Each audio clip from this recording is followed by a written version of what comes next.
अथ श्रीयोगवासिष्ठे निर्वाणप्रकरणस्य पूर्वार्धे त्रयोविंशः सर्गः। श्रीवसिष्ठोवाच अथासौ वायसश्रेष्ठो जिज्ञासार्थमिदं मया भूयः पृष्टो महाबाहो कल्पवृक्षलताग्रके। चरतां जगतः कोशे व्यवहारवतामपि कथं विहगराजेन्द्र देहं मृत्युर्न बाधते। भुषुण्डौवाच जानन्नपि हि सर्वज्ञ ब्रह्म जिज्ञासयेव मां पृच्छसि प्रभवो नित्यं भृत्यं वाचालयन्ति। तथापि यत् पृच्छसि मां तत्ते प्रकथयाम्यहम् आज्ञाचरणमेवाहुर्मुख्यमाराधनं सताम्। दोषमुक्ता फलप्रोक्ता वासना तन्तु सन्ततिः हृदि न ग्रथिता यस्य मृत्युस्तं न जिघांसति। निःश्वास वृक्षक्रकचाः सर्वदेहलता गुणाः आधयोऽयं न भिन्दन्ति मृत्युस्तं न जिघांसति। शरीरतरुसर्पौघाश्चिन्तार्पितशिरः फणाः आशायं न दहन्त्यन्तर्मृत्युस्तं न जिघांसति। रागद्वेषविषापूरः स्वमनोबिलमन्दिरः लोभव्यालो न भुङ्क्तेयं मृत्युस्तं न जिघांसति। पीताशेषविवेकाम्बुः शरीराम्भोधिबाडवः न निर्दहति यं कोपस्तं मृत्युर्न जिघांसति। यन्त्रं तिलानां कठिनं राशिमुग्रमिवाकुलं यं पीडयति नानङ्गस्तं मृत्युर्न जिघांसति। एकस्मिन्निर्मले येन पदे परमपावने संश्रिता चित्तविश्रान्तिस्तं मृत्युर्न जिघांसति। वपुः खण्डाभिपतितं शाखामृगमिवोदितं न चञ्चलं मनो यस्य तं मृत्युर्न जिघांसति। एते ब्रह्मन्महादोषाः संसारव्याधिहेतवः मनागपि न लुम्पन्ति चित्तमेकं समाहितम्। आदिव्याधिसमुत्थानि चलितानि महाभ्रमेः न विलुम्पन्ति दुःखानि चित्तमेकं समाहितम्। नास्तमेति न चोदेति न संस्मृतिर्न विस्मृतिः न सुप्तं न च जाग्रत् स्याच्चित्तं यस्य समाहितम्। अन्धीकृतहृदाकाशाः कामकोपविकारजाः चिन्ता न परिहिंसन्ति चित्तं यस्य समाहितम्। न ददाति न चादत्ते न जहाति न याचते कुर्वदेव च कार्याणि चित्तं यस्य समाहितम् ये दुरर्था दुरारम्भा दुर्गुणा दुरुदाहृताः दुष्क्रमास्ते न कृन्तन्ति चित्तं यस्य समाहितम् आभान्ति विपुलार्थानि महान्ति गुणवन्ति च सर्वाण्येवानुधावन्ति चित्तं यस्य समाहितम् यदुदर्कहितं सत्यमनपायि गतभ्रमम् दूरीहितदृशोन्मुक्तम् तत्परं कारयेन्मनः यददृष्टमशुद्धेन चित्तवैधुर्यदायिना अनेकत्वपिशाचेन तत्परं कारयेन्मनः आदौ मध्ये तथान्ते च चिराय परमोचितं यच्चारुमधुरं पथ्यं तत्परं कारयेन्मनः यदनन्तं मनः पथ्यं तथ्यमाद्यन्तमध्यगं समस्तसाधुभिर्जुष्टं तत्परं कारयेन्मनः यद्बुद्धेः परमालोकमाद्यं यदमृतं परं यदनुत्तमसौभाग्यं तत्परं कारयेन्मनः सामरासुरगन्धर्वे सविद्याधरकिन्नरे ससुरस्त्रीगणे स्वर्गे न किञ्चित् सुस्थिरं शुभम् सतरौ सनराधीशे सपर्वतपुरव्रजे साम्बुधौ भूतले तात न किञ्चिच्छोभनं स्थिरम् सनागे सासुरव्यूहे सासुरस्त्रीगणे तथा समस्त एव पाताले न किञ्चिच्छोभनं स्थिरम्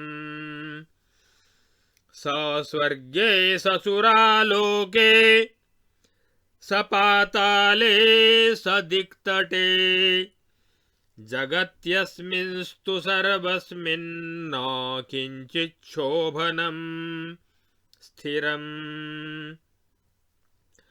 आधिव्याधिविलोलासु दुःखौघबलितासु च क्रियासु नित्यतुच्छासु न किञ्चित् सुस्थिरं शुभम् तरलीकृतचित्तासु हृदयानन्दिनीषु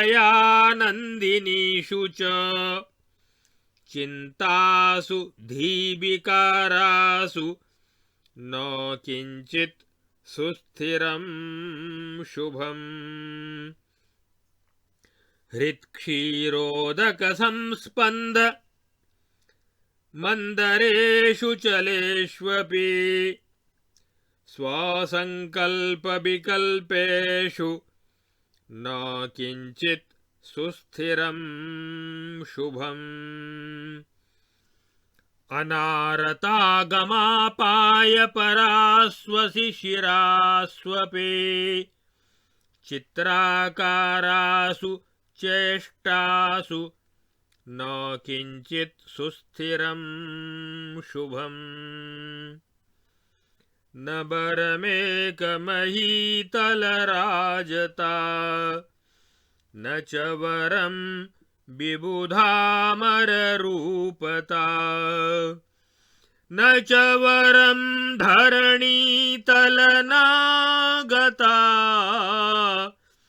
स्थितिमुपैति यत्र सतां मनः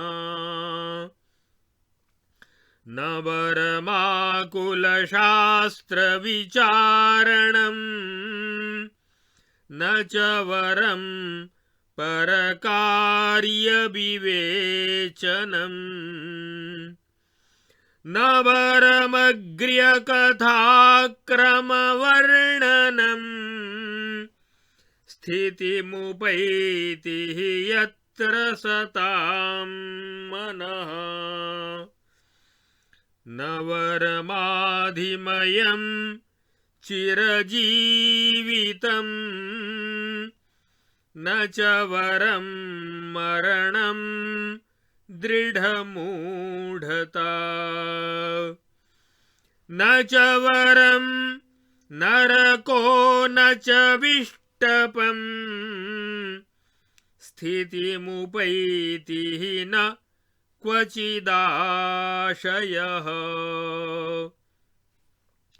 इति विविधजगत्क्रमाः समस्ताः खलु मतिमूढतया नरस्य रम्याः चलतरकलनाहिते पदार्थे कथमुपयान्ति चिरस्थितिं महान्तः। इत्यार्षे श्री वासिष्ठ महारामायणे वाल्मीकीये देवदूतोक्त मोक्षोपायेषु निर्वाण प्रकरणस्य पूर्वार्धे भुषुण्डोपाख्याने समाधान संकल्प निराकरणं नाम त्रयोविंशः सर्गः। अब श्री योग वासिष्ठ महारामायण के निर्वाण प्रकरण के पूर्वार्ध के 23वें सर्ग में यह वर्णन किया गया है कि जिसे मृत्यु नहीं मार सकती उस निर्दोष महात्मा की स्थिति कैसी होती है, और उस निर्दोष महात्मा की स्थिति का वर्णन करने के बाद परम तत्व की उपासना का सार सर्वस्व बताया गया है तथा तीनों लोकों के पदार्थों में सुख शांति के अभाव का प्रतिपादन किया गया है। श्री वशिष्ठ जी कहते हैं, हे महाबाहु श्री राम, तदनंतर कल्प वृक्ष के अग्रभाग में आसीन इस बायसराज भुषुंड से मैंने जानने के लिए यह पूछा कि हे पक्षियों के श्रेष्ठ राजा, जगत में विचरण करने वाले तथा व्यवहार में लगे हुए प्राणियों की देह को मृत्यु कैसे बाधा नहीं पहुंचाती, क्या उपाय है? इसके उत्तर में भुषुंड ने कहा, हे सर्वज्ञ ब्रह्मन, आप यद्यपि सब कुछ जानते हैं, फिर भी जो मुझसे जिज्ञासु की तरह पूछते हैं वह ठीक ही है, क्योंकि स्वामी लोग प्रश्नों द्वारा अपने सेवकों की वाक्पटुता प्रसिद्ध कराया करते हैं। फिर भी आप जो मुझसे पूछते हैं उसका मैं उत्तर आपको देता हूँ, क्योंकि आज्ञा का पालन करना ही सज्जनों की सबसे बड़ी सेवा होती है, ऐसा मुनि लोग कहते हैं। हे महाराज, पाप रूप मोती जिसमें पिरोए गए हैं, ऐसी वासना रूपी तंतु संतति जिसके हृदय कमल में ग्रथित नहीं रहती, अर्थात जो वासना और पाप से रहित है, उसको मृत्यु मारने की इच्छा नहीं करती। जो शरीर लता के घुन रूप मानसिक चिंताओं से और आशाओं से रहित है, उसको मृत्यु मारने की इच्छा नहीं करती। राग द्वेष रूपी विष से परिपूर्ण अपने मन रूपी बिल में रहने वाला लोभ रूपी सर्प जिसको नहीं डसता, उसे मृत्यु मारने की इच्छा नहीं करती। शरीर रूपी समुद्र का बड़वाग्नि रूप, अतएव समस्त विवेक रूपी जल को पी जाने वाला क्रोध जिसको दग्ध नहीं करता, उसे मृत्यु मारने की इच्छा नहीं करती। तिलों की बड़ी राशि को पेर देने वाले कठिन कोल्हू की तरह उग्रता पूर्वक कामदेव जिसे पीड़ा नहीं पहुंचाता, उसे मृत्यु मारने की इच्छा नहीं करती। अर्थात जो काम क्रोध लोभ से रहित है, उसे मृत्यु भी नहीं मार सकती। जिसका चित्त एक निर्मल परम पवित्र सच्चिदानंद घन ब्रह्म रूप परम पद में स्थित है, उसको मृत्यु मारने की इच्छा नहीं करती। शरीर रूपी पुष्पित वन में प्रवेश करके उछल कूद मचाने वाला जिसका बलवान मन बानर की तरह चंचल नहीं है, उसको मृत्यु मारने की इच्छा नहीं करती। हे ब्रह्मन, ये पूर्वोक्त महान दोष संसार रूपी व्याधि के कारण हैं। ये दोष विक्षेप रहित चित्त को तनिक भी नहीं झकझोरते। अज्ञान के कारण शारीरिक एवं मानसिक पीड़ाओं से उत्पन्न नाना प्रकार के दुख विक्षेप रहित चित्त को छिन्न भिन्न नहीं कर पाते। जिसका चित्त परमात्मा के स्वरूप में सम्यक प्रकार से स्थित है, वह पुरुष शास्त्रानुसार व्यवहार करता हुआ भी वास्तव में न कुछ देता है न लेता है, न कुछ त्याग करता है और न कुछ मांगता ही है। जिस महापुरुष का चित्त परमात्मा में स्थित है, उसे उपार्जन करने के अयोग्य दुष्ट धनादि बुरे आरंभ और रागद्वेष आदि दुर्गुण तथा कठोर वचन एवं दुराचार ये सब विचलित नहीं कर सकते, अर्थात उसके निकट भी नहीं जा सकते। जिसका चित्त परमात्मा में स्थित है, उसके न चाहने पर भी न्याय आदि गुणों से युक्त अनेक संपत्तियां उसके पीछे पीछे दौड़ती हैं। इसलिए कल्याणकामी मनुष्य को चाहिए कि जो परिणाम में हितकर तथा सत्य एवं अविनाशी एवं संशय रहित तथा विषयाभिलाष रूपी दृष्टि से रहित है, उसी एक परमात्म तत्व में मन को स्थिर करे। जो सदा ही परम ग्राह्य है एवं जो आदि मध्य और अंत में भी सुंदर है, मधुर तथा हितकारक है, उस परमात्म तत्व में मन को स्थिर करना चाहिए। जो अविनाशी है, मन के लिए सदा हितकर है, वास्तविक ध्रुव सत्य है, आदि मध्य एवं अंत में सदा सर्वदा परिपूर्ण है तथा जिसकी सभी संत लोग प्रीतिपूर्वक उपासना करते हैं, उस परमात्म तत्व में मन को स्थिर करना चाहिए। भरि लोचन बिलो की अवधेशा, तब सुनिहो निर्गुण उपदेशा। रामचरितमानस में ये काकभूषुंडी जी का ही वाक्य है।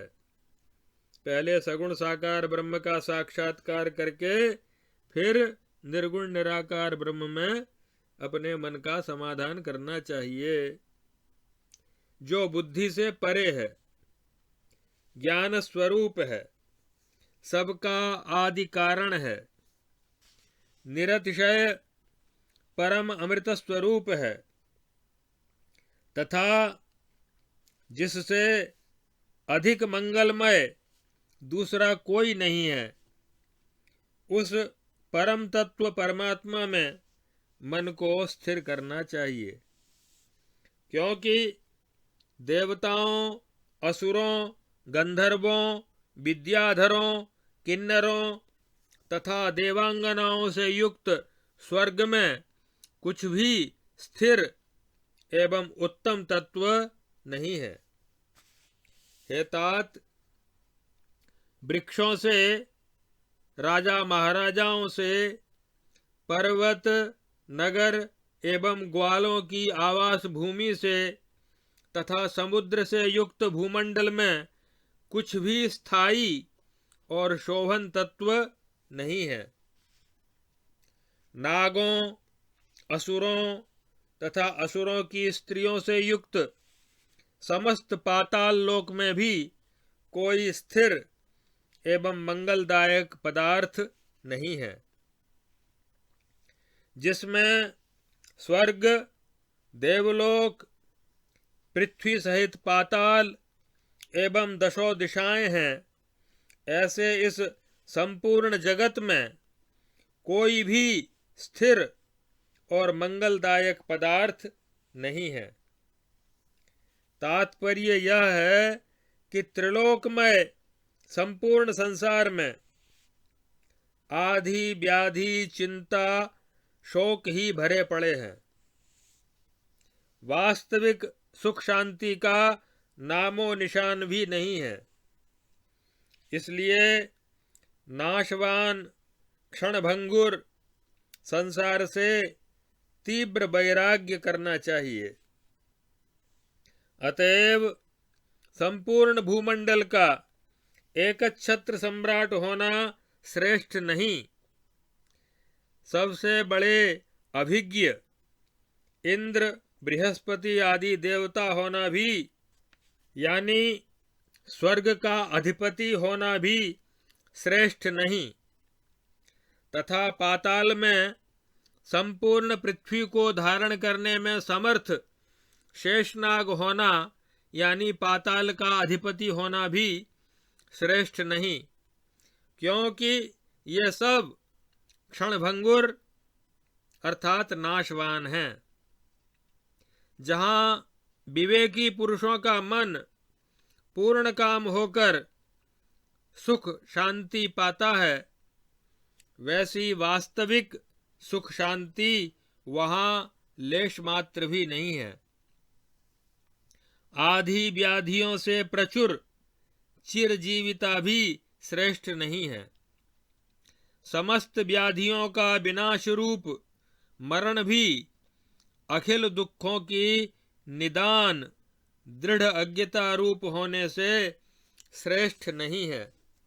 नरक तथा स्वर्ग भी श्रेष्ठ नहीं, क्योंकि जहाँ विवेकी पुरुषों का मन पूर्ण काम होता है, वैसा वहाँ कुछ भी नहीं है।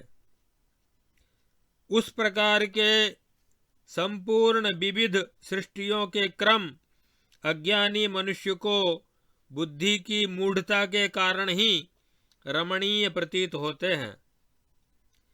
इसलिए जो महान संत हैं वे अनित्य, क्षणभंगुर नाशवान मायिक पदार्थों में चिर विश्राम कैसे कर सकते हैं,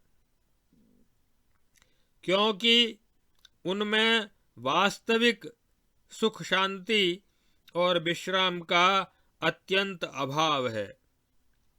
इसलिए विवेकी पुरुषों को उनमें अत्यंत वैराग्य करके उनसे उपरत हो जाना चाहिए। लेकिन स्वभावो दुरतिक्रमः। काकः पद्मवने रतिं न कुरुते हंसो न कूपोदके मूर्खः पंडितसंगमे न रमते दासो न सिंहासने दुष्टः सज्जनसंगमं न सहते नीचं जनं सेवते या यस्य प्रकृतिः स्वभावजनिता केनापि न त्यज्यते